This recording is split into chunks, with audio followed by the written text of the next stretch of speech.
quero primeiro falar de Brasil e Noruega, que a gente conversou um pouquinho ontem aqui também, Vamp, mas eu quero ouvir de novo a opinião sua e do Flávio e do Alê, porque é o seguinte, a gente tem discutido muito o sistema defensivo da seleção brasileira, a gente daqui a pouco vai discutir também Lucas Paquetá, quem será o substituto ideal para o Lucas Paquetá na seleção brasileira, mas primeiro discutir a possibilidade, eu vou começar com o Alê, da forma que a Noruega ataca a seleção brasileira com utilização do meio de campo forte, o Odegaard, depois o Haaland no ataque. Isso não preocupa o meio campo da seleção, que já parece um pouco mais lento, com menos intensidade. A gente reclamou muito do Casemiro.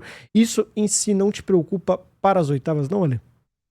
Não só isso, né? O Odegaard é o grande organizador desse setor, né? Do meio campo, é o jogador mais técnico deles. Você tem o mais habilidoso, que é o Nusa, que trabalha do lado esquerdo do ataque, lado direito da defesa do Brasil, vai bater de frente com o Danilo, portanto o Danilo é jogador do Flamengo, né? Mas o Odegaard é o cara que pensa o jogo, e o Haaland é o cara que é o matador, né? Mas o Odegaard é um cara que organiza tudo, ele que distribui e tal, e é bom jogador mesmo. É um dos destaques do Arsenal, que fez uma temporada maravilhosa, incrível. E me preocupa também o jogo aéreo, né? A gente estava conversando a respeito da estatura, né, da seleção da Noruega, a mais alta da Copa do Mundo. Você tem 6 titulares que têm mais de 1,90 m, então você não pode ignorar isso. Às vezes eu tenho a impressão até que na Noruega, se o cara for alto, ele já está na seleção. Você joga, mas é alto, então vem.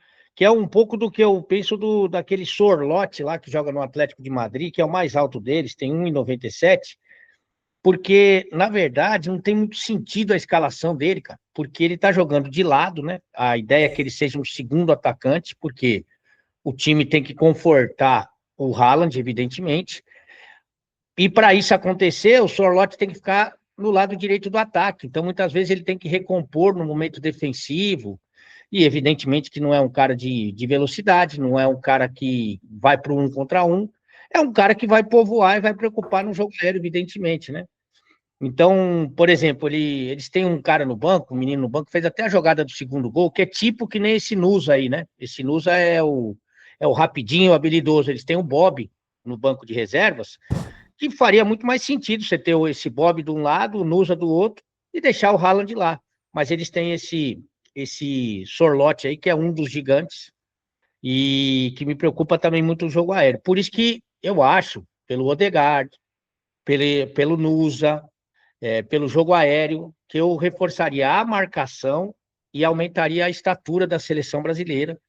Você não precisa ganhar o jogo nos primeiros 45 minutos, você tem os 90, se precisar você tem mais 30, para aí sim, se for o caso, a seleção brasileira se lançar para o ataque, colocar jogadores mais ofensivos, como o Endrick, como eventualmente o Martinelli, ou as outras opções que ele tem para deixar o time mais criativo, mais ofensivo. Na minha escolha, justamente por esses motivos que a gente está conversando aqui, a minha escolha seria pelo Danilo, jogador do Botafogo, até para você dar um pouco mais de liberdade para o Matheus Cunha, um pouco mais de liberdade para o Ryan, porque no 1 contra a defesa norueguesa, a chance do Brasil prevalecer é gigante. Os marfinenses fizeram isso e se deram bem. Dá mais liberdade para o Vinícius Júnior e dá mais liberdade para o Bruno Guimarães, que tem sido o nosso grande pifador, né? Então, a minha escolha seria pelo Danilo, para reforçar esse meio-campo, para dar mais segurança para o nosso sistema defensivo e para aumentar a estatura também, que eu considero que vai ser muito importante para esse jogo, viu? Eu vi muita gente, eu vou jogar pra vocês agora, pro Vamp Flávio, que o Danilo, na escalação, discordando, não é nem minha opinião, mas eu vou fazer essa provocação porque discorda da opinião do Ali. O Danilo, nessa vaga do Paquetá, ele obrigaria a seleção a segurar mais o Bruno Guimarães, porque o Danilo já é esse jogador de subida. Vocês concordam com essa análise? Eu começaria com o Danilo também. O Danilo, deixando o Matheus Cunha, ele volta, né? Ele pode entrar na área também, né? Não mexeria. Porque ele no jogo contra o Japão, quando precisou mexer, ele foi pro 1-4-2-4, né? Sempre bota um, porque o goleiro faz parte do jogo, né? Uhum. O goleiro fica puto quando fala 4-2-4, 4-3-3, não tem goleiro. Então, eu vou estar sempre nessa 1-4-3-3, com o Matheus Cunha ajudando ali no meio. Não ia logo de peito aberto, não. Não precisa, como a Ale falou, mata. Às vezes, errar.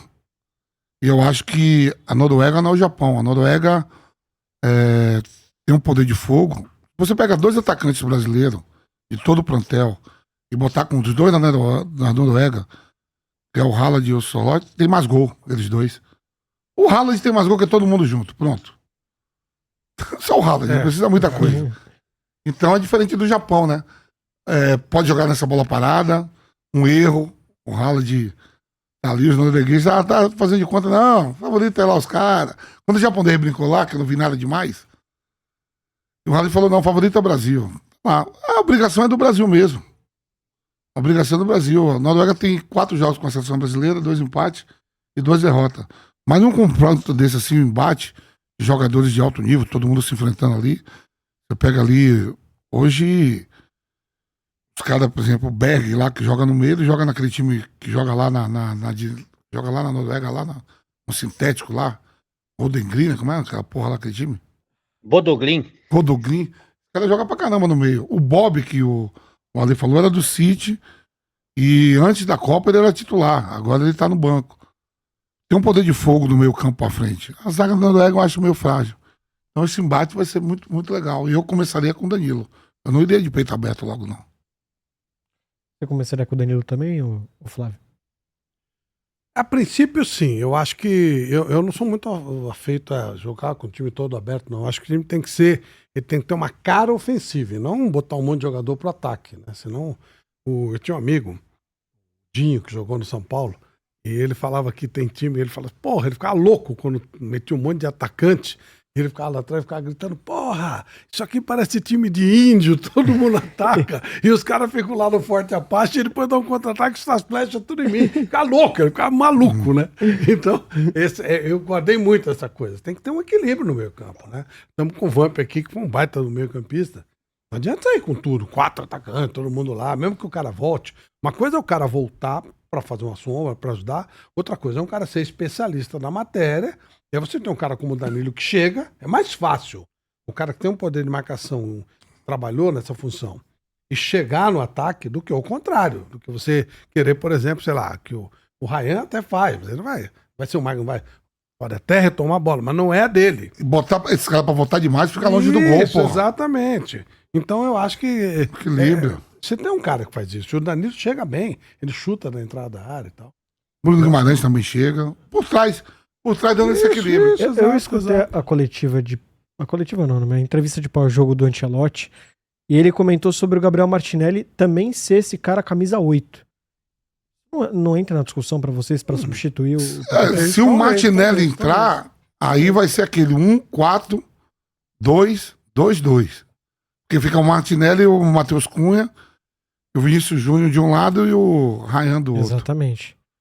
O que eu acho assim na seleção, o poder de fogo, de ataque, por exemplo assim, eu acho muito estranho o Ryan ficar aberto de um lado, o Vinícius Júnior do outro. Esses 2 caras nunca fazem uma tabela junto, porque tudo longe. Por exemplo, o gol da França contra a Suécia, você vê que, sei lá, é Olissé, Dembélé e Mbappé, os 3 participam junto, curto. Aí o Mbappé entra na área e faz o gol. Eu acho que a seleção brasileira, os caras podem jogar mais junto, o ataque. Fazer uma tabela, tudo, porque fica tudo muito espetado. Um aberto do lado direito, o outro do lado esquerdo. Até que com a entrada do Martinelli, ficou mais próximo do Vinícius Júnior, né? Sim. Eu acho que dá para os atacantes jogar. Pô, como é que o atacante um não enxerga o outro, pô? Um lá na cara do caralho, do lado direito, outro na cara do caralho, do lado esquerdo. Tudo longe. Jogar próximo. Jogar próximo. Uhum. E aí, Ale? Eu acho que o Matheus Cunha, eu acho que ele dá essa possibilidade, porque o Matheus Cunha, ele joga muito mais como um 9 móvel, né? Muitas vezes trabalhando mais no meio campo do que de centroavante. E quando ele sai da função ali de referência, ele deixa a diagonal, tanto para o Ryan como para o Vinícius, né? O Ryan, inclusive, pode escorregar para ser o centroavante, deve até, né? Então, acho que essa aproximação, ela acontece de uma forma até mais fácil com o Matheus Cunha com essa movimentação, circulando em todo o campo ofensivo, até para bagunçar o desenho, né, do ataque do Brasil. E aí eu acho que o Vinícius e o Ryan podem se encontrar nessa diagonal. É o que não aconteceu principalmente contra a seleção japonesa, né, porque se fecharam muito, né, e aí a ideia do Ancelotti foi deixar esse campo maior, por isso que o Vinícius volta e o Ryan também pisando na linha lateral para tentar aumentar um pouquinho o campo para dificultar a chegada da marcação. A seleção japonesa não tinha jogado assim, nem contra a Holanda, não tinha jogado assim na fase de grupos, e contra o Brasil ficou com a bunda na trave, com as linhas muito próximas ali do seu goleiro, e também tenho minhas dúvidas se a Noruega, por mais que tenha esses jogadores talentosos, que o Japão não tem, se a Noruega vai jogar de uma forma franca, como foi em vários momentos do confronto contra os marfinenses. Porque uma coisa é você jogar contra a Costa do Marfim, outra coisa é você jogar com o Brasil. Então, da mesma maneira que o Japão modificou a sua forma de jogar para enfrentar a seleção brasileira, pode ser que a Noruega também modifique a dela, né? Embora... e aí eu acho que não é só a Noruega, não. Eu acho que ninguém tem a disciplina tática e o tesão para marcar. E aí não é só marcar só o duelo 1 contra 1, não. Para marcar, para fechar espaço, para ter a cobertura próxima. Essa dedicação defensiva que a seleção japonesa tem. Eu acho que ninguém tem. Eu acho até que a Noruega tem talentos individuais. Acho não, tenho certeza, né? Talentos individuais que são mais ricos do que a seleção japonesa. Agora, esse tesão, essa vontade que tem a seleção do Japão de marcar, nem eu e o Vamp junto temos de beber. Pra você ter uma ideia como que é o desejo deles. Mas vocês acham que então a Noruega é um adversário mais acessível que o Japão na prática? Eu acho a Noruega melhor. Melhor que o Japão. Pra mim, a Noruega é melhor. Valores individuais melhor que o Japão.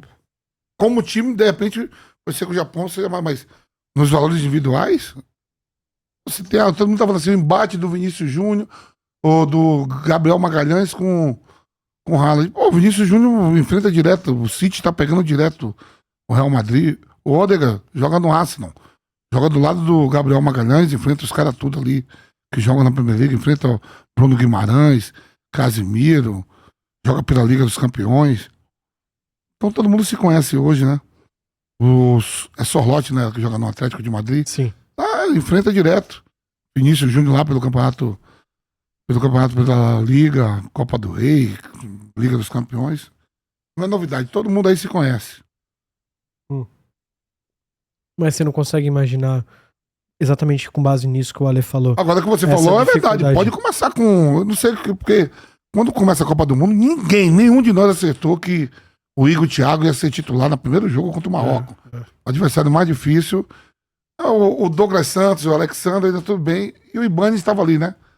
Beirando, mas o Iago... O Igor foi uma surpresa total. Então, pode sim, o que você falou aí, de repente ele meteu o Martinelli, que meteu o gol no último jogo e saiu jogando.